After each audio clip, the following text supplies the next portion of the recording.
काला साया। यूं तो बनारस घाट अपनी खूबसूरती के लिए बहुत प्रचलित है, पर घाट के किनारे कई राज लिए बैठे हैं। ये कहानी शुरू होती है बनारस के घाट के पास बने ममता निवास से, जहाँ प्रिया लाल जोड़े में ममता के घर उसकी बहू बनकर आती है। आओ आओ बहू, घर को अपने पैरों से पवित्र करो। ममता घर की दहलीज पार कर ही रही होती है कि अचानक एक बहुत गंदी सी बास पूरे घर में फैल जाती है।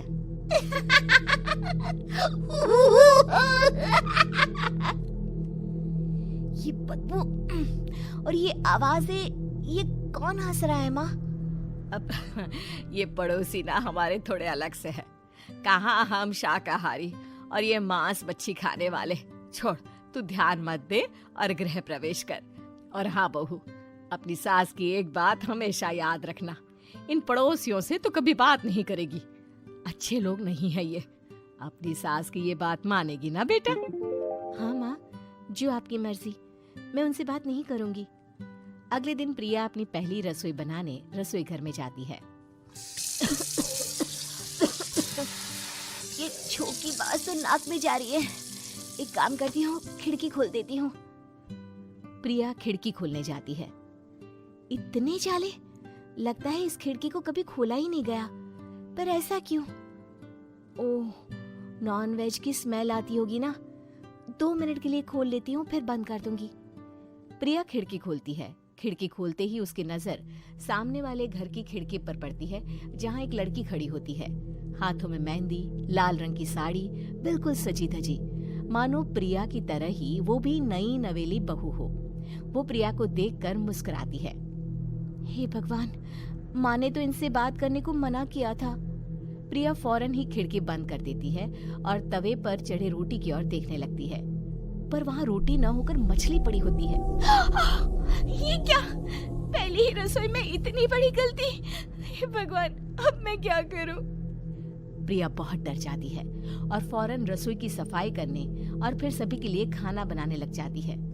जब वो सबको खाना परोसती है, सब तो ठीक है, मैं बेकार में चिंता कर रही थी। हे भगवान, ऐसे ही बस अपनी कृपा बनाए रखना।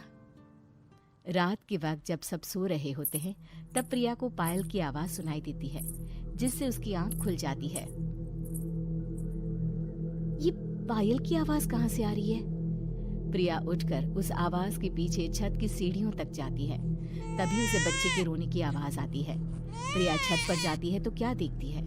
वही लाल साड़ी वाली लड़की अपनी गोद में एक नवजात बच्चे को घुमा घुमा कर सुला रही है। तभी प्रिया की नजर उसके पेट पर पड़ती है। ओह गॉड, ये तो प्रेग्नेंट भी है। सुनिए, बच्चा सो नहीं रहा है क्या?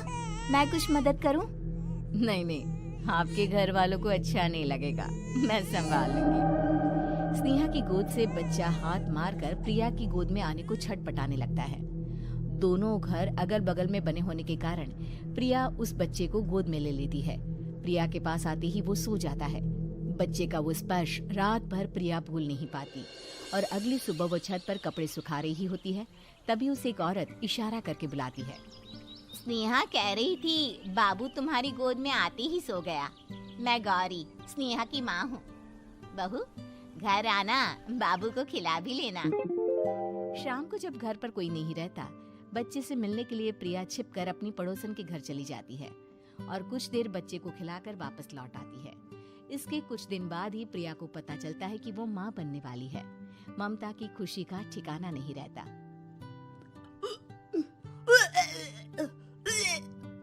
माँ जी, पता नहीं क्यों उल्टी आ रही है। प्रिया भागती हुई वॉशरूम में जाती है तो हरे और लाल रंग की उल्टी करती है। उस उल्टी में से कीड़े निकलते हैं। ये क्या? खून और ये कीड़े! माँ! माँ! प्रिया की आवाज सुनकर ममता दौड़ कर आती है, पर बेसिन में कुछ नहीं होता। प्रिया हक्की बक्की रह जाती है। ये सब क्या हो रहा है? प्रिया घबरा जाती है और अपने कमरे में जाकर सो जाती है। डर के कारण वो इतनी थक जाती है कि उसकी आंख लग जाती है। तब उसे ऐसा लगता है उसके पेट पर मानो कोई बैठा हुआ हो। कौन हो? प्रिया के पेट पर एक 5 महीने की बच्ची बैठी हुई थी, जो बुरी तरह जली हुई थी। माँ, तुम ही मुझे लाई ना अपने पेट में। मैं तुम्हारी माँ नहीं हूँ। कौन हो तुम? माँ, देखो मैं जल गई बुरी तरह से। 6 महीने पेट में रहने को भी मुझे नहीं मिला। सहला दो ना माँ।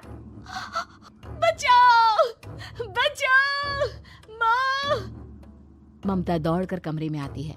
प्रिया की बातें सुनकर वो सब समझ जाती है। तू कहीं बगल वाले घर में तो नहीं जाकर आई ना बहू? मुझे माफ कर दो, मैं गई थी माँ।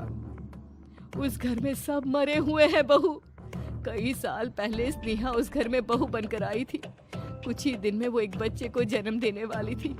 पूरा घर बच्चे के आने की खुशी में खोया था कि एक दिन अचानक उस घर में आग लग गई। सब बुरी तरह जलकर मर गए।